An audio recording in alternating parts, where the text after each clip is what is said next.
Alrighty guys, so today we are going to be talking about types of government, what government is, and also the formulation of the Constitution and how it came to be. So what is government? Government is how a country allocates the power and takes care of their people. So what does a government do? A government, their responsibilities are to take care of their people, manage their money, collect taxes, and they usually offer some sort of benefit for the people. So this is called a social contract where the government protects the people in exchange for something else. Government versus the economy. So like economics versus politics. So like capitalism and socialism, these are examples of in economics. They're not like different forms of economies. They're not examples of politics. Politics would be like democracy and oligarchy. So democracy is government by the people. Oligarchies are governments by a small group. Anarchy is no government, so just complete chaos. Communism is government kind of by everyone, but that's more of an economic system as well. Some people do talk about it in terms of a political system, which it really isn't. Monarchs are governments ruled by kings and queens. And totalitarianism is like when one small group or one person has complete control over the citizens and is also more important than the citizens. So the government raised above the people. So the voices of the people do not really matter in a totalitarian government. So elitism, pluralism, and trade-offs. So elitism is the idea, people who are elitist and believe in the elitism theory are people who think that rich and powerful people are the ones who truly control the government, that the government isn't actually controlled by our entire society, by all the civilians. It's controlled by a small group of people with lots of money and lots of power. Pluralism is the idea that this kind of balances out because you're going to have really poor people and really rich people. So then there's this spectrum, this super wide spectrum of people in the middle. And those are the people who actually make the decisions because they're like the common people or the average people who you think would be making the decisions already. So next we're going to talk about the trade-offs perspective. So the trade-offs perspective is basically how every decision ever has been made, whether it's personal decisions between you and your family or it's decisions in our federal government.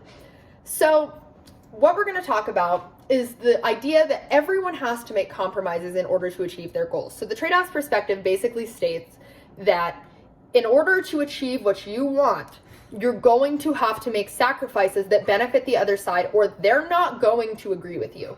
They're not going to do what you ask. They're not going to agree to your proposals. They're going to deny your bills. The president's going to veto it because you need to make compromises that are beneficial to the people who you are presenting it to. And that's basically how like I said, every decision ever has been made. All right, engagement in democracy. So why participate? What's the point? So you actually can make a lot more impact than you think. So each individual can go in and they can vote, but say you have something in your community that's really bothering you. So say there's an influx of euthanizing animals in your local shelter. And this is really, really upsetting you. So you set up a GoFundMe online to send to the local animal shelter to help them to raise money to help keep these animals safe and keep these animals alive. You have made a huge difference, and you can do things similar to that in American politics. If you really want this one person to be mayor or this one person to be your senator, you can go out and you can actively support them and actively make a change. We've seen that with the protests just this last year, where these people went out and stood up for what they believed in, and they might not have went about it in the correct way, but they did implement real change, and they did leave a lasting impact that us as Americans probably will never forget. It's going to go down in history books. That's for sure. Okay, pathways. So here's some ways that you can get engaged in a democracy. So obviously voting, research. Staying up to date on current news is really, really, really important, especially when making informed decisions about laws you want to vote on or people you want to vote for. You need to research these people before you vote for them. You need to research these ideas before you support them.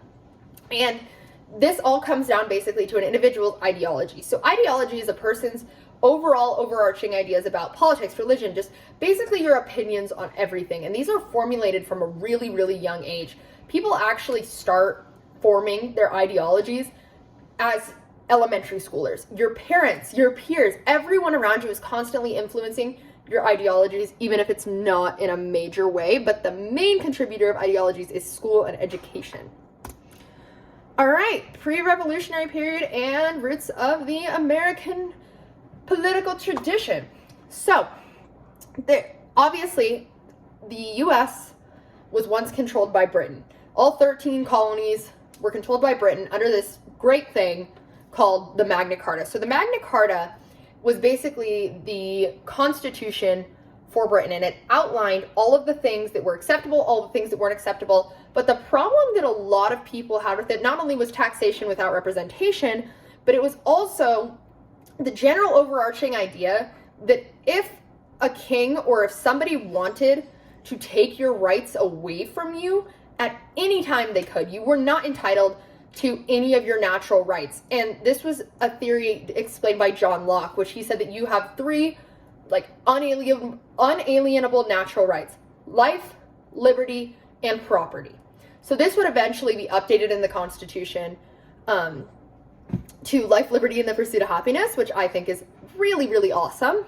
It's a really cool thing to say. So American independence. So as we all know, we fought in the Revolutionary War, and this was due to a series of taxes that were imposed. So it started with the Stamp Act, then it was the Townshend Act, and then it just kept getting worse and worse and worse, where people were just getting taxed too much. They were paying off a war that they did not fight in, that they were not a part of, between the British and the French, that had nothing to do with them, and they had to pay off these war debts. And that obviously got very upsetting. So this led to not only the Boston Massacre, which I think I have a picture of in my next slide. I do not.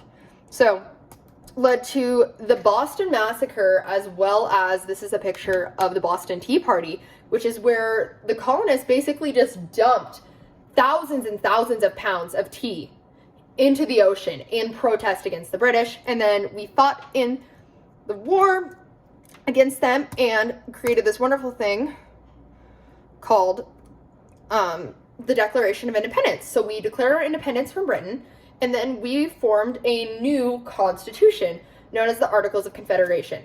Now, the Articles of Confederation failed miserably, and that's because there was not a strong enough government to do anything. They couldn't raise an army, they couldn't collect taxes, they couldn't create laws within the states, so it was just kind of chaos all the time. And whenever anything happened, like whenever a fight broke out between colonies, there was nothing anyone could do about it because the national government had so little power that it wasn't useful at all, and the states were just constantly fighting about everything. No laws could ever get passed, no bills could ever go into place. Everything about the Articles of Confederation basically failed. And this led to what was called Shays' Rebellion, which is where a group of farmers all came together and they were burning stuff down and creating chaos and just being insane because they hated the Articles of Confederation because their land was being taken away and there was nothing that the federal government was doing about it. And the really, really rich elite people during this time did not like that the poor people were raging out against them. So they're like, all right, we need to change this. So the government finally decided to agree to a compromise. The development of the Constitution. So the Constitutional Convention took place in Philadelphia. Here's a picture of the Constitution. Here's the Constitutional Convention. And this was basically when they were like, okay, so the Articles of Confederation suck. We need something new. There was a lot of fighting and a lot of compromise. Basically, it came down to what kind of government they were going to have. So they wanted a stronger federal government, but they didn't want it to be too strong that it would overpower the voices of the people. They also didn't know what to do about the slaves. Could they count the slaves as people? Could they not count the slaves as people? Like, what were we going to do in more populous countries? And that also came down to how we were going to separate our legislature. So we ended on a bicameral legislature, which was called the Virginia Plan, which is basically where the Senate has 2 senators per state, and the House of Representatives has the number of representatives based on the population of the state. And that's where the 3/5 compromise came from as well, because they decided that slaves could be counted as 3/5 of a person and not a full person, because otherwise the southern states were going to have this overarching population influx caused by slavery. And so they came to that decision. They decided on bicameral legislature And then they came up with the system of checks and balances, and that is based in separation of powers. So that's where they gave certain powers to the judicial branch, certain powers to the Congress and the House and the Senate, and certain powers to the executive branch, so that the powers were all separated. And the checks and balances system is basically that each branch of government can overturn another. So if the president makes a decision that the the judicial branch doesn't like, they can protest it and go against it if they get a majority. Ratification of the Constitution. So these are the Federalist Papers, which many believe ultimately led to the ratification of the Constitution. It was a series of 85 notes explaining why the Constitution needed to be ratified, written by the Federalists, who were those who supported the Constitution. Those in opposition to the Constitution were called the Anti-Federalists, which, like I said, were eventually overturned by the Federalists. Everyone was also, a big concern was individual liberties. So it wasn't explicitly stated anywhere in the Constitution the rights that the people had, that the citizens had. It was only the powers of the government, and that really worried some people, which led to some constitutional change. So one of the major constitutional changes is the Bill of Rights, and it's the list of the first 10 amendments at the very end that discusses all the rights of an individual in their society. And you can also propose amendments. So some of the most important amendments have been the 19th Amendment, which gave women the right to vote, the 16th Amendment, which gave African American men the right to vote, and then I don't remember what number it is, but one of the amendments abolished slavery, which is all things that we really, really, really needed in this country in order for it to be successful. There are 27 total amendments, and that is it. I think that's all you guys really need to know about the Constitution and constitutional change and everything about government overall. Thank you.